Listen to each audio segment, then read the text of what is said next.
Welcome to the Deep Wealth Podcast, where you learn how to extract your business and personal deep wealth. I'm your host, Jeffrey Feldberg. This podcast is brought to you by Deep Wealth and the 90-Day Deep Wealth Experience. When it comes to your business deep wealth, your exit or liquidity event is the most important financial decision of your life. But unfortunately, up to 90% of liquidity events fail. Think about all that time and your hard-earned money wasted. Of the quote-unquote successful liquidity events, most business owners leave 50% to over 100% of the deal value in the buyer's pocket and don't even know it. I should know. I said no to a seven-figure offer and yes to mastering the art and the science of a liquidity event. 2 years later, I said yes to a different buyer with a 9-figure deal. Are you thinking about an exit or liquidity event? Don't become a statistic and make the fatal mistake of believing the skills that built your business are the same ones to sell it. After all, how can you master something you've never done before? Let the 90-Day Deep Wealth Experience and the 9-step roadmap of preparation help you capture the best deal instead of any deal. At the end of this episode, take a moment and hear from business owners like you who went through the Deep Wealth Experience. George Morris is a certified scaling up coach and lifelong entrepreneur. He found his success running his digital agency, Imulus, co-founded TEDxBoulder, is a Techstars Alumni, and former president of the entrepreneur organization Colorado chapter. George has walked the entrepreneur's journey from zero business experience and starting up during awful economic conditions in the dotcom crash to building a best place to work and the fastest growing company. He happily shares his mistakes and lessons learned with his coaching clients. George is adamant that business fundamentals unlock the potential of teams and organizations. Too many times, companies pile on unnecessary tasks, projects, and systems that slow down the growth. He helps companies shed organizational debt to accelerate their growth by focusing on the goals and the actions needed to get there. Welcome to the Deep Wealth Podcast. And as you heard from the official introduction, we have a heavy hitter with us today, and you would expect nothing less. We have a terrific guest, a fellow business owner, entrepreneur, thought leader, coach, you name it. He's done just about everything. George, welcome to the Deep Wealth Podcast. It's absolutely a privilege and a delight to have you with us. And you know, George, there's always a story behind the story. What's your story, George? What got you to where you are today? Well, thanks for having me here. What got me here today? A roundabout path is what I would say. When we look at a journey, it would be nice to be able to draw a straight line, but mine is a very curvy, windy road that got me here. And anything from that journey that would stand out for you that really shaped you and formed you as an entrepreneur? Because before you're doing what you're doing, I mean, you're sitting down with CEOs and you're advising and coaching them, doing some remarkable things there. But on the entrepreneurial side, anything that stands out from the journey that you care to share? Yep.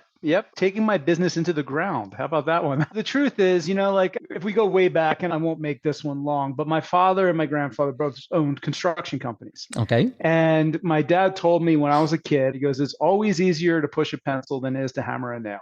Mm-hmm. And he's like, don't follow in my path, go do something different. So he encouraged me to do something other than construction. But when I started the business out the first time in the mid 90s, no one really knew what a website was. And the company I had at that time was called Unsoma. I made a whopping $600 my first year. Geez, we could trade stories there, George. I think you did better than me in my first year. It was unbelievable. It was a whole year. I remember living in my mom's house. I was going through college at the time, and I just had no idea anything about business, nothing. I watched my dad run it, but I had no idea. And then years later, right before the dot-com bust, I was working at a digital agency. The bust hit. And shortly thereafter, I had to figure out what to do. And my boss at the time, he goes, why don't you go start another agency up? And I had to take a deep gulp there because I'm like, okay, I'm going to make another $600 a year again. And the truth of the matter is he convinced me to go back onto the entrepreneurial path. And I got two colleagues of mine and we built a great agency. We took what we learned from them and where they worked really well and where they failed and created something new out of the ashes of that. And I ran that with them for, let's see, probably 12 of the 14 or 15 years were gangbusters. We were like best place to work, fastest growing in the area. We just had a great company. And all of a sudden I felt, man, this isn't that hard. I kind of got this figured out until I didn't, until I realized I would get a lot of anxiety going to the University of Colorado because I was asked to come in and be a guest lecturer to the MBA program, talking about how I ran the business. And I felt like a total fraud. Why am I talking to MBA graduates and I have zero background in business other than running my agency? The good old imposter syndrome creeping up there. Oh my God. Yeah. I learned about the term imposter syndrome and I was like, yeah, that's me 100%. When I learned that, I'm like, okay, how do I get to learn what I haven't learned? And so I got turned on to the Entrepreneur Organization, EO, jumped into that and was introduced into a world of areas that I needed to grow into. And I attacked it with gusto. I'm like, great. And before you know it, I was president-elect for the chapter. And so then the rest was a story of learning and growing. And, right at that point is when I started to take the business downhill too. Okay, so a lot there, but it's really going to apply with what we're talking about today. And for our listeners, you recall from the introduction, George isn't just some random guy who showed up. He is stellar with what he's done. From being the president of the EO organization, he's a Techstars alumni, which in and of itself is a huge distinction. Co-founded TEDxBoulder. Wow, George, your company, you're very modest because we said it in the introduction. It's worth repeating again. Your company is one of the fastest growing companies. So you've done some wonderful things. And here you are today, you're paying that forward with business owners. And, why don't we start with you and I, very similar, I suspect, and glasses always half full and the world is terrific and we're going to make a difference. But let's do something a little bit different. The glass is half empty for just a moment, because offline, you and I were having a really interesting discussion that would be terrific to bring into our recorded discussion here. And we're talking about how business owners in general, and you guys know who you are that are listening, maybe they have no slight to any physical fitness trainers out there or anything else. Maybe they have a physical fitness trainer for themselves, but when it comes to the business, when it comes to bringing on an outside advisor, someone like yourself, George, who has done it, you've been there, you have that track record, you've seen the good, the bad, the ugly. It's typically, oh, thank you, but no thank you for any myriad of reasons. For the listeners who are hearing this now and saying, yeah, that's kind of me, if I'm honest and open about it. George, what are they missing out on by not having someone like yourself really as a board of directors of one, just for them to help guide and grow their business? What's going on with that? What isn't happening with that? You're not growing in the areas that you're blind to. It's the saying that it's hard to read the label when you're inside the jar. And I love that saying because I get to sit here and I can look at how you're showing up. I can look at what you're saying. I can hear the tone in your voice. I can see how you're leading or not leading your executive team. And I have to have a relationship with you where I can pull that up and say, Jeffrey, you say you encourage trust and transparency and vulnerability with your team, but yet I saw you do X, Y, and Z. And I watch how you react to that. And, you're probably going to say, no, I don't. I do this. And you're going to just go on the defensive. But I'm in a position to then point that out to you and say, okay, is that true? And there's a lot of other things I'm going to get into when I work with my clients. We're going to get into like looking at cash flow, systems, processes. But we're not going to get to any of that until we can establish vulnerability-based trust. And for me to do that, I have to be able to look at these areas of you and hold them up to you and see how you respond to it. And that's where to start. It's really powerful. And I suppose, and you can correct me if I'm off base, as people, as leaders, as founders, business owners, we need to be the change that we want to see in our people, but it starts with us. Would I be on base with that? Oh, totally. Absolutely. Yep. You can't sit there and expect the leadership team that you're working with to change, and you're not going to do any of the work. We're going to get into an exercise with one of my clients actually next week. We're going to get into Patrick Lencioni's 5 dysfunctions of a team. It's going to be the first day we're going to lead the whole executive team through one of the exercises. And the CEO and I were talking, and I said, I need you to be the first to go. I need you to be the exemplar of where we're going to go with this. And he's like, I couldn't agree anymore. He's like, I'm fully on board. I'm like, that's why you're my client. That's why I love working with you. Terrific. And George, let me ask you this because, and again, correct me if I'm off base, but my thesis is, and I say this all the time here at Deep Wealth, you can have the world's best solution. You can have an incredible company, but if you don't have that outside guidance, that advisor, that coach, someone like yourself, your company may not be growing to its full potential. You may be missing out on opportunities. And so with that in mind, when someone brings you on board, a business owner, entrepreneur, founder, they bring you on board for the company, first time out, I'm going to rely on Pareto's law here for just a moment. Are 80% of the issues that you're seeing that are holding back businesses, maybe even having businesses fail, coming from the same, give or take, 20% of root causes? And what would some of those root causes be? What are some of the typical mistakes the business owners are making that they don't even know that they're making? It all comes back to their team and how they communicate, how they're defining expectations, how are they looking at accountability. And we spend so much time in our country, we look at things like talent, the skill of the talent, our software. We look at technology. We look at all of these things, but the thing that I think is most overlooked is vulnerability-based trust and the teamwork that you produce, because it's so damn hard to measure and quantify that it's actually improving. You can do it. You can quantify it improving, but it's hard for people to wrap their heads around and put a direct ROI on it. So I think therefore it gets avoided. It's not talked about as much. We'd rather hire the ace that comes out of Stanford or MIT, but we're not really even looking at, are they a real fit for the company? Are they a fit for the team? What's that going to call? What's that going to do for the team? We assume that high talent and high intellect and high experience equates to high trust within a team, and it doesn't. It's not always the case.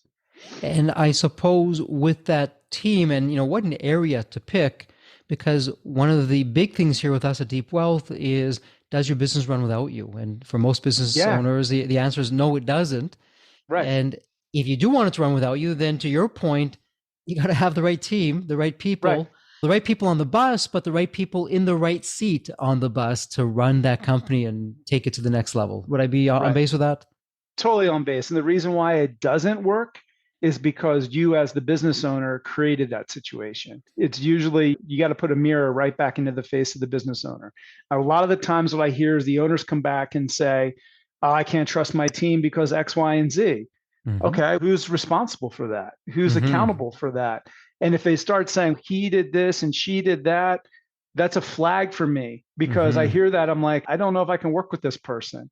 I want to hear them own it. I want to say, well, I hired this person because they're the cousin of my wife, and you know what? Or I felt loyal to this, and now we're getting somewhere. Now we understand how we got into this mess, so we can unravel it. But if we're going to be pointing your fingers everywhere else, then there's probably not a place here I can come in and help you until you look at yourself. All you listeners out there, take note, accountability and vulnerability are at the top of the list. George, when a business owner comes to you and you're both vetting each other out and ultimately, okay, yes, let's work with each other, it's mutual on that side, what does your system look like? What are you doing in the beginning? And then if you're to fast forward a period of time, what's changed? Sure. The system that I actually coach is called Scaling Up. It's derived, the original creator was Vern Harnish. Sure. Who was the creator of EO. He created the Rockefeller Habits. And then, him and Gino Wickman both were the early guys working on EOS traction.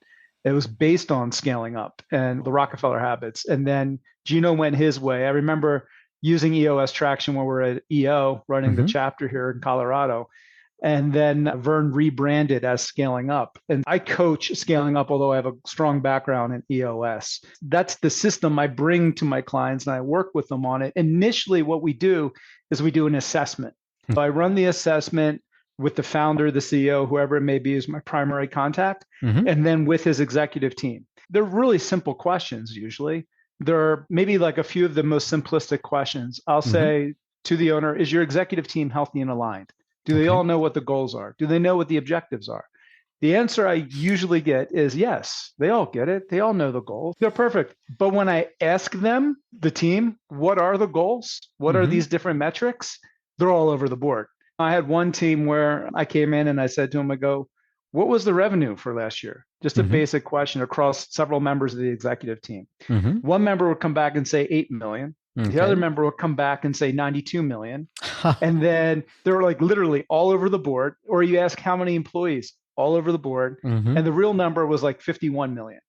And I'm like, how can we be so off on this really basic question that we have? And what I always point out is I show a graphic that I love. It's Kobe Bryant looking at the scoreboard, and there's 3 different scoreboards up there. And I'm like, how do you play a basketball game when you get 3 different scores and you don't know which one to trust? We don't know our strategy. We don't know how we're going to communicate. We don't know what our goals are if we can't get aligned on the most basic elements of leading a company. And I guarantee you, in almost all companies, that's the case. So it sounds like when you're walking in, one of the big issues is that there's just no alignment and different understanding of information, no communication in the right areas. Everyone, it's just maybe every person for him or herself, it sounds like. And they think they're trying. They're putting in an effort. They think they're trying. They're going by the examples they've seen others do. But that's, again, the difference with having a coach. I've worked out my whole life on and off. And when I go to the gym, I can move a few weights around. But I guarantee you, if I bring in some ripped trainer that knows what they're doing, they're going to put me on a much better, more efficient course to get my butt in shape than I personally can do. And it's the same thing with executive coaching. And so our listeners, it sounds like the takeaway here right off the bat, George, with someone like yourself coming in, is that you're not coming in a situation where you're bound to anybody. You're going to call things as you see it. You're going to see the blind spots as they are. And like we like to say here at Deep Wealth, how can you master something you've never done before? You don't know what you don't know, but you do know. And it was interesting when you start off asking questions, the business owners have the answers, but they don't have the questions to ask. Yeah, that's a great point. Yep. Right. And you're the one who's coming in with the time-proven questions, the ones that get results. And let me ask you this. I can imagine when you're going through in the early days with an owner and you're looking at the management team to begin with, and then perhaps the rest of the employees, depending on the size of the company, how do you deal with a situation where someone in a senior leadership position, that senior leader is just, it's not working out for any number of reasons. Business owner maybe didn't see it, but now the business owner does, and a difficult decision has to be made of this person being not on the team and finding another business to fulfill his or her destiny. How do you deal with something difficult like that? A real frank conversation. I can think of a team last year where that happened, where it was a new team. I started working with them. And there were little things that we were doing on our one-on-one interviews. I would hear the CEO say things to me like, they're basically like a dead man walking. And I'm like, tell me more. What do you mean about dead men walking? Their time here is kind of limited. They're not going to be around here much longer. Oh, really? Well, then why are they here to begin with then? Like, why even keep them around if they're a dead man walking? Well, I don't know. And I'm like, do you not have the courage to get rid of them? Do you not have the heart to do it? What's holding you back from getting rid of them? And the talk was, it's really that easy, isn't it? I'm like, yeah, it really is that easy. Like, we don't need to keep them around because here's the thing is they're not benefiting the team. And I guarantee you, they're not happy being here. They feel that, they know that. The most humane thing to do is move on and do so gracefully that they can get on with their life and be happy again. And you can get on running your team and being happy there. Like, why are we sitting in this quagmire that we don't need to be sitting into? You know, George, one of the toughest things as a leader, and I never got used to it. It never became easier for me, even as my company scaled and grew, was letting people go. But the narrative that I would tell myself before, during, and after was, hey, this person is not going to reach his or her potential in the company ever. And I'm doing a disservice by withholding them from their destiny, whatever that may be. And as painful as it is, let them go and find whatever their destiny is, wherever it's going to take them. I don't want to be the person getting in the way of doing that. And from that vantage point, it didn't necessarily make it easier, but it helped. I always say free up their future. That's all you got to do. You got to free up their future. So it sounds like you're doing a lot of looking at the team. Are they on the right bus? Are they in the right seat? And you get all that taken care of and everything else that goes along with that. What would be next with your system, George, of how you're guiding this company from where they are to an even better, higher, more profitable level? The real next stage on that is getting alignment in the things that we do. What's important? What's priority? Why are we doing what we're doing? A lot of times with the companies, and this is an area where I as a coach want to develop more into is going back to Jim Collins' idea of a BHAG, right? The big, hairy, audacious goal. Absolutely. Yep. What is that bigger purpose that this organization is here for? And I hear a lot of companies get caught up. They're like, example, I'm a waste removal company. They may come back and say, hey, we're not curing cancer. We're not sending people to the moon. What's our BHAG? Why do we need to have a BHAG? And there was a McKinsey survey out there that asked people, and I think it was like 2 or 3 years old, but it asked people, are you fulfilled at work? And the majority of the people came back and said, no, they're not fulfilled at work. But then what was enlightening was their follow-up question. Do you believe that you could be fulfilled in your work if you had a higher purpose to aim for as a company? And 98% of them came back and said, yes. They believe that if the company chose a higher purpose, they would feel more fulfilled at work. And what happens is so many companies set this goal or whatever arbitrary goal is out there to please the board or the investors or anyone else. And it's usually a revenue target. And that revenue target is great for the board, the investors, the owners, everyone else. But do the employees get jazzed about the revenue target? If they got some profit sharing, perhaps. But I would argue that revenue alone and money alone is not going to be enough to get you out of the bed in the morning and get you into the office and inspired to work. And I often say it's like owning a car for the goal of buying gas. That's not what I own the car for. That's crazy, right? And you know what's interesting with that McKinsey survey that you're talking about, it reminds me of the Glassdoor survey, similar kinds of questions. And what was interesting, they were asking, why do people either stay at a company or choose to go to a new company? And money was not at the top of the list. Money was further down below. It was the quality of the leadership. That's to your point, George, right off the bat, what you spoke about. And then it was also to your point of, okay, you know, am I going to feel a sense of purpose? Am I going to enjoy? Am I going to be pushing myself in my career to just make a difference out there? And so how do you get the company to literally shift or rotate from this probably very boring mission statement that no one reads, hung up on a wall collecting dust, to a living, breathing, motivational cause or message that has people getting out of bed saying, yes, I'm excited, or Friday rolls along and gosh, I got to wait another 2 days until I get back to the office. You know, what's going on with that? How do you do that? What I like to do is I sit down with the whole executive team. And usually when we do an offsite, when we're doing this work, we're there for 2 days. We're working through the values of the company. We're working through the BHAGs and all of that, but we're co-creating this stuff. It's not mandated down from, say, the CEO or the president, mandated down to the rest of the company.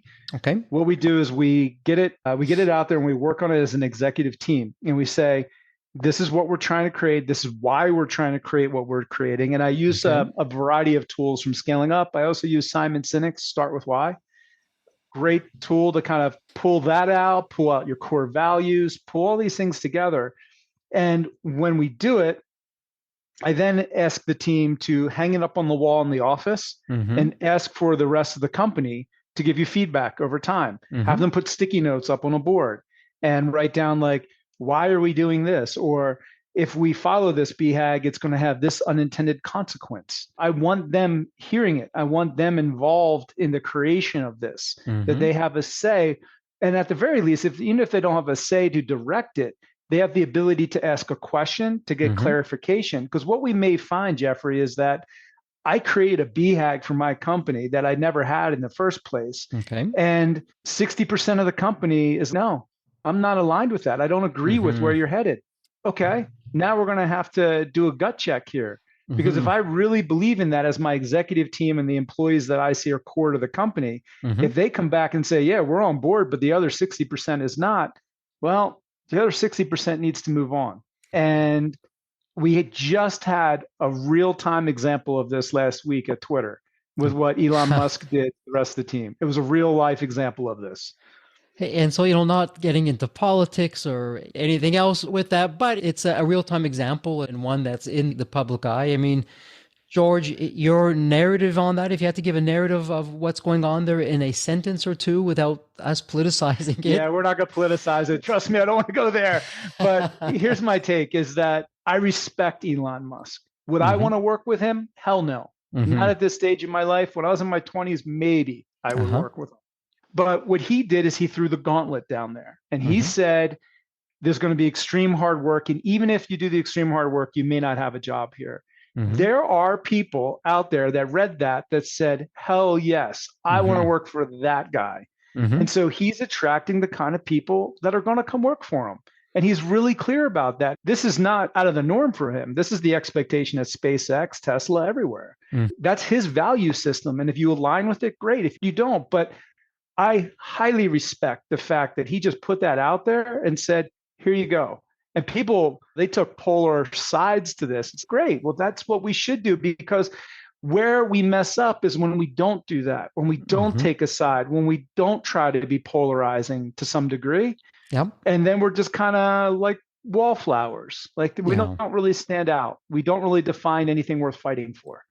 It almost seems that through social programming, political correctness, whatever you want to call it, as a leader, we just get watered down. And we tend to forget, as the owners, as the entrepreneurs, the founders, we're not here to be the friends of our employees. You know, if we want friends, we'll go outside for that. And we're not there to win a popularity contest. We've got to put the business first.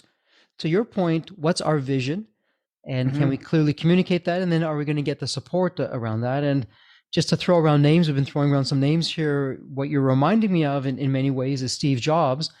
I mean, he's acclimated in so many ways, but if we're open and honest about it, there are people that are saying he wasn't the easiest guy or the best person to work for. He was a tough ass. Yeah, but he got it done. He got the job done. Yeah. Well, I do think the one thing that I'm wrestling with, and I can't say I have an answer or direction on just yet, but I was listening to a podcast interview and they were talking about how there's a change in the workplace that we're experiencing right now. Where back 40, 50 years ago, you had community, you had religion, you had your family, you had your bowling league, whatever it might be. You had things that made up all aspects of your life. But what's happened, especially since COVID, is the workplace is becoming all of those things, where in the workplace, you're expected to be like therapist, coach, teammate, best friend, all these different things within the organization. And so I think there's this idea to be more inclusive, more accepting, more understanding of everyone. But to your point, that waters us down. Too. When we're not taking positions, when we're not saying this is what we believe in and this is what we're fighting for, that would just become so generic like everybody else. And I'm wrestling with this a little bit because I don't know how to fit this narrative, if it is true, into some of these other things that I'm talking about. And this in and of itself, George, could be a whole other episode, because with the remote work coming out of the pandemic, and it seems that in the workplace, the change that's taken place from an employee side of things is, hey, you know what? I want to have a life outside the business. Not everyone, but some people want to have a life outside the business. I value my family. I don't want to have that daily 3-hour commute. I don't want to work for someone that I despise. And I want to have more of a balance to my life. And for those people, perhaps where they are is the place to be, perhaps not. But you're right. There's a huge revolution going on there. So as a business owner who's caught in the middle of this, George, and as a business owner, we know that at least today, as of this recording, it's not so easy finding talent, and it's certainly more expensive to find the right talent. What advice would you give based on what you're seeing with all the advising and the coaching that you're doing with successful companies? How do you navigate through these choppy waters on a leadership side when it comes to talent today? Take a position and back it up, have your values, have what you're about. What are you trying to achieve? What is the culture you've created, and how's that different than what you want to create? And articulate that. Tell the story about why this company is doing what it's here to do. What is its purpose, and why you should come join our team, or why you shouldn't. There's ample reasons why you shouldn't come join my company. If you don't align with certain values, that's okay. I think when we get out there and we're just trying to attract talent for the sake of bringing people in to put them in the seat, we're already off on the wrong foot, because we're just trying to put a warm body in place. And what does that tell me about the values of that company? Oh, you'll just hire any old person. It was Gartner did a study, and they were talking about how employees that stick around to have a best friend in the organization, they stick around 3 years longer than those that don't have a best friend. But it was talking about how organizations thrive is when they take people in and they bring in new hires, that they indoctrinate them through almost like a hell week. Because what this does is this creates a sense of unity and bonding within the team. And they all feel like they have a purpose. They feel like they've got each other's back.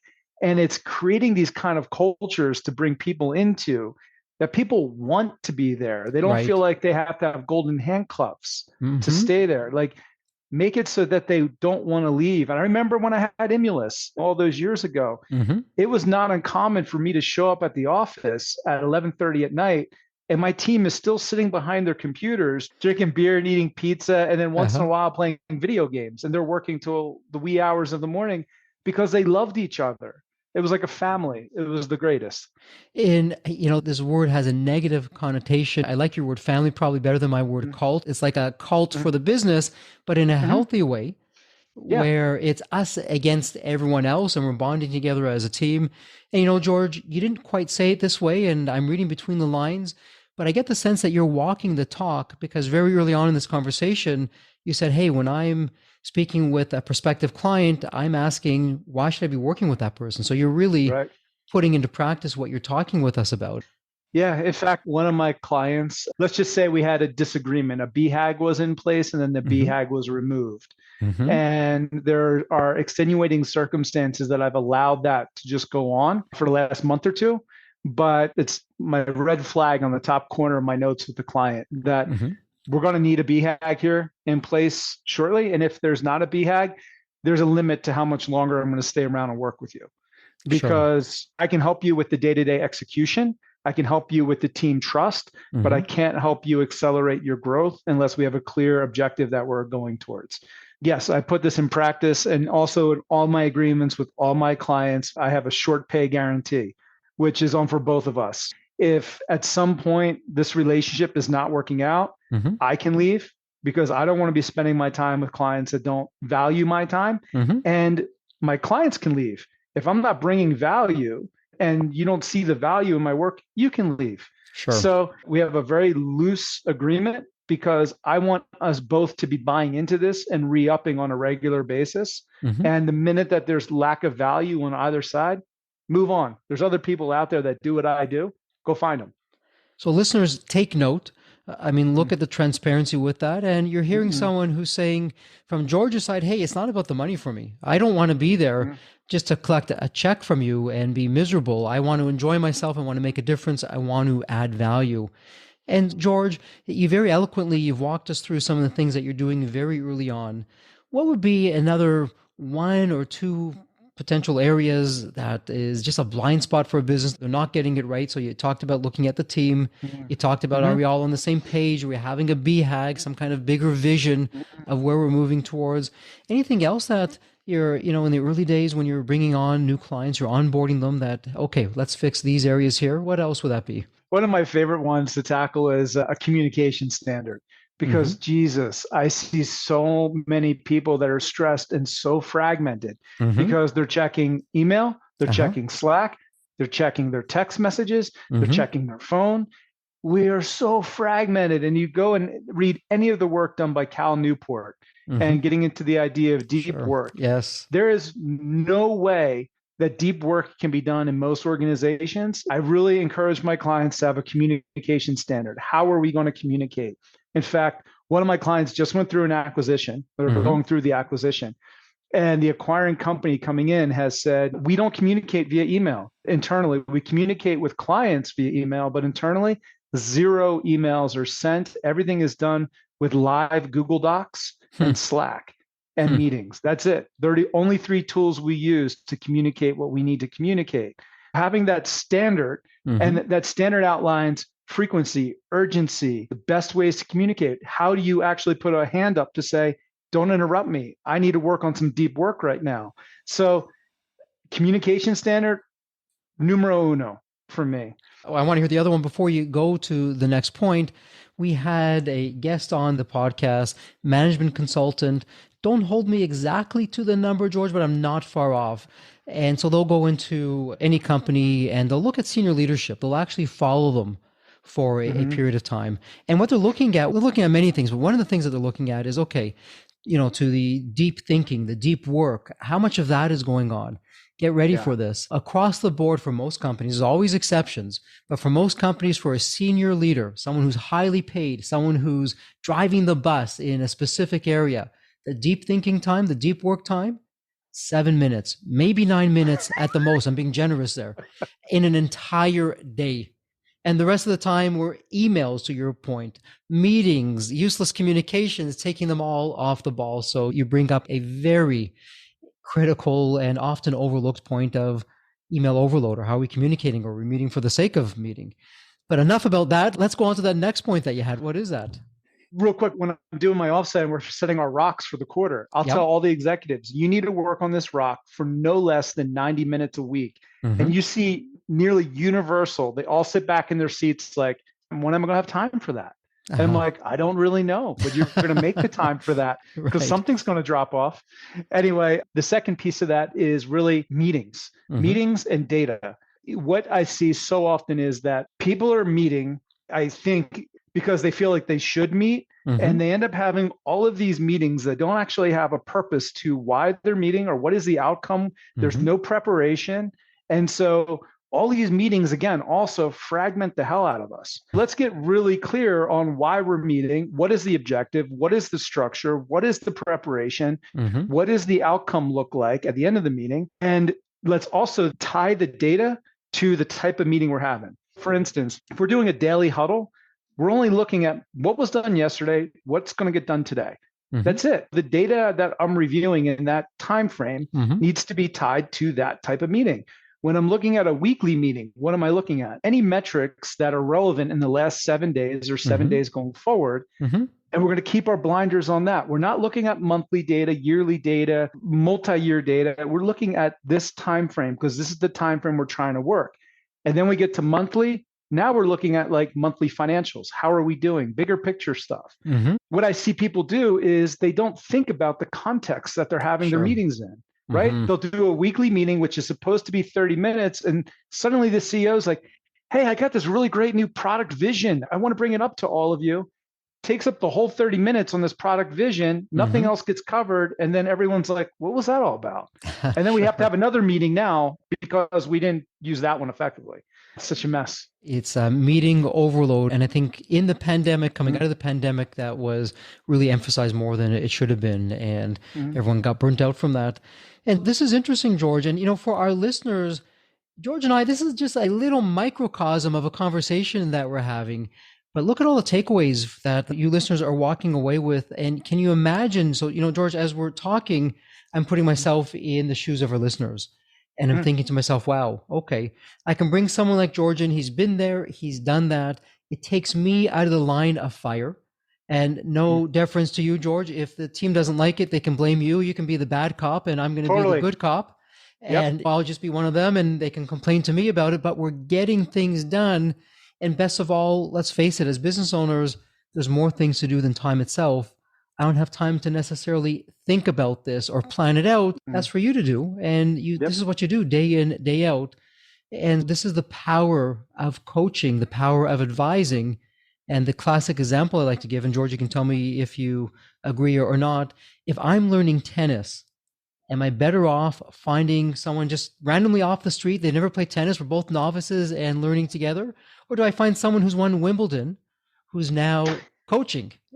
A little bit of a loaded question there. But as business owners, to take the business to the next level, this is where it's at with someone like yourself who can come in and you've got a proven system and track record and you've been there, you've done that, and it makes all the difference. And so before we begin to segue and begin to wrap this up, for the business owners that are maybe still on the fence, well, I don't have the time, or gosh, I don't know if we're just quite ready yet. Maybe we're too small, we're too big.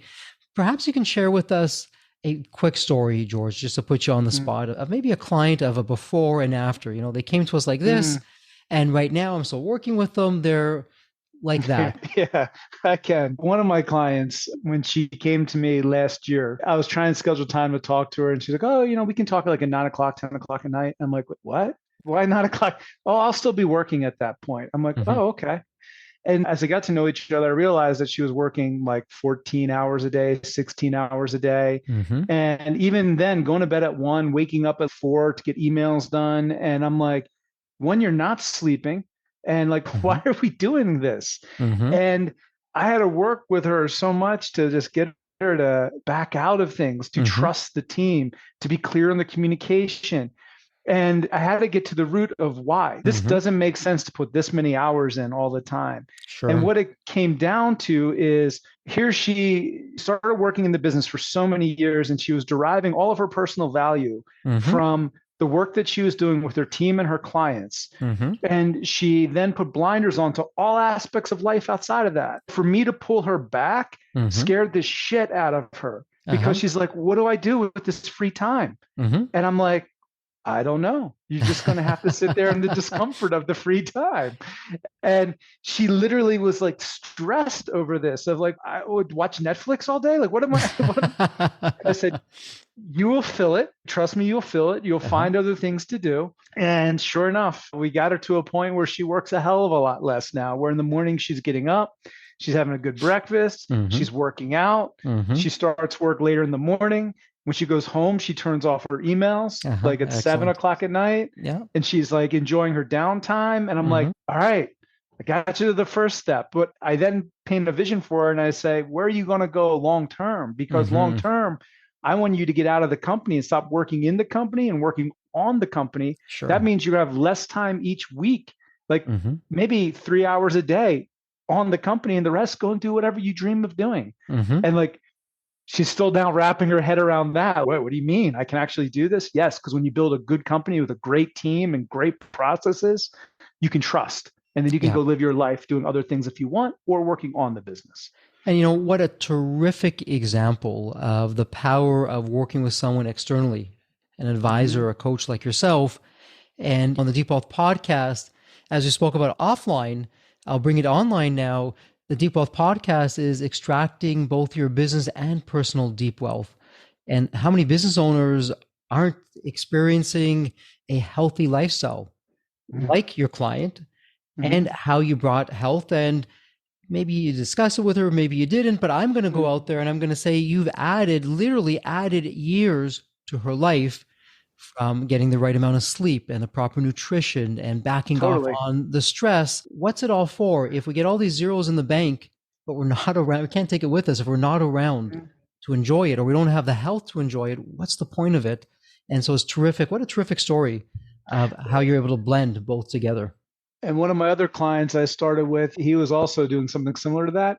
He just last week told his whole team, I'm taking the entire month of December off. I'm not going to be anywhere around. You're going to go to my right-hand man and you're going to communicate with him. If you need to reach me, you got to go through him. I'm taking the whole month off. I'm going to work on creating a vision for the company. As soon as he sent the email out, I called him up. I'm like, I love you. I'm like, that's exactly what you need to do. I'm like, I'm so proud of you. But it took a lot of work for him to get to that point. But I'm so excited to see the benefits come January.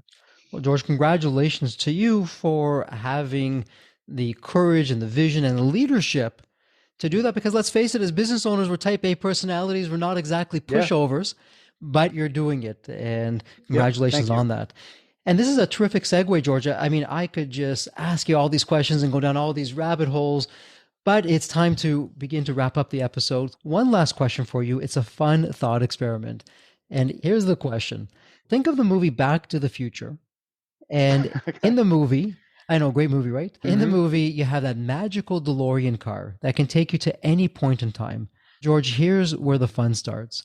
It's tomorrow morning, you look outside your window, and not only is the DeLorean car sitting there, but the door is open and is waiting for you to hop on in. So you hop in and you can now jump to any point in time, George as a young child or a teenager, whatever point in time it would be. What would you tell your younger self in terms of life lessons or life wisdom, or, hey, George, do this, but don't do that? What would that sound like? Jesus. Okay, I got to go back. I'm going to pick my own life. And do I get to retain all the knowledge that I have at this point? This is your story. You can do whatever you want.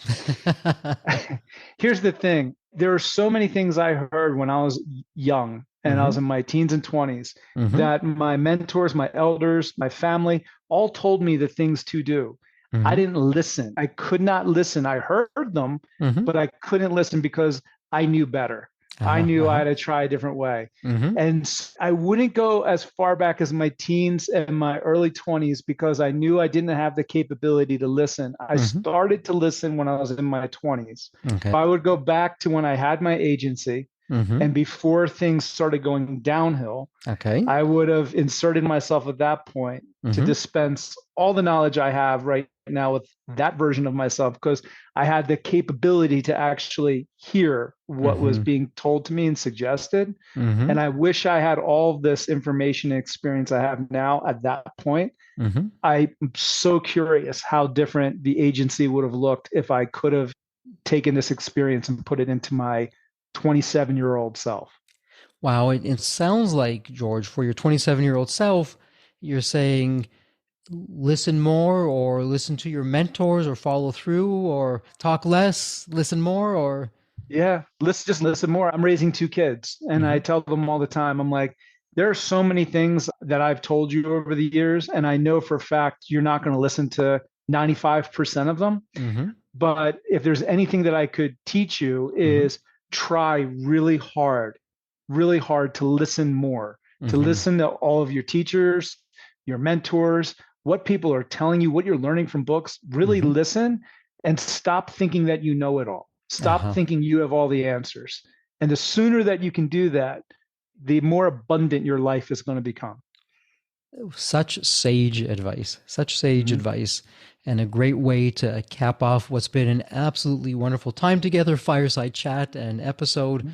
And George, we'll put this in the show notes for our listeners. It'll be an easy point and click.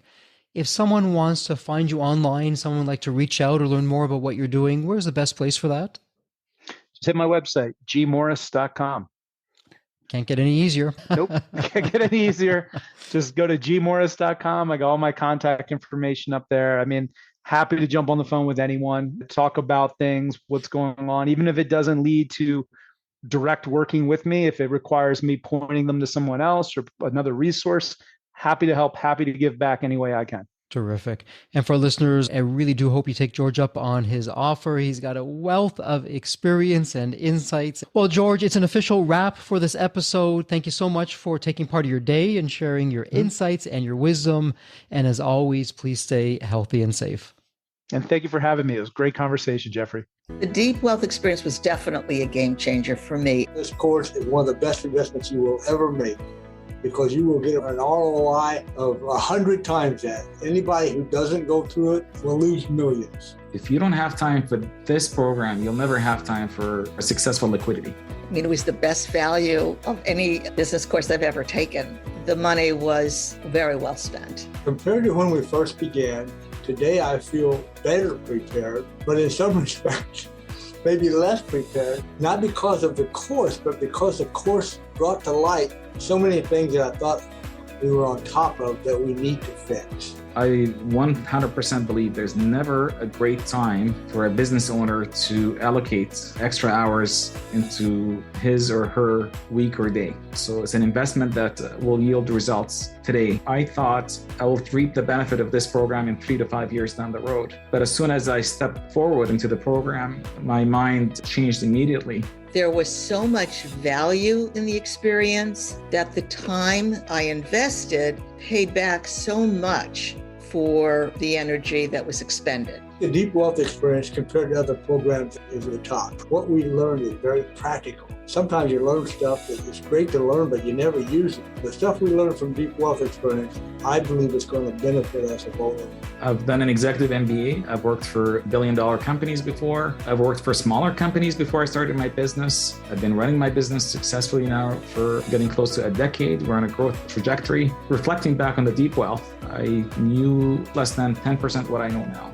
Maybe close to 1% even. Hands down, the best program in which I've ever participated. And we've done a lot of different things over the years. We've been in other mastermind groups, gone to many seminars, workshops, conferences, retreats, read books. This was so different. I haven't had an experience that's anything close to this in all the years that we've been at this. It's 5-star, A+.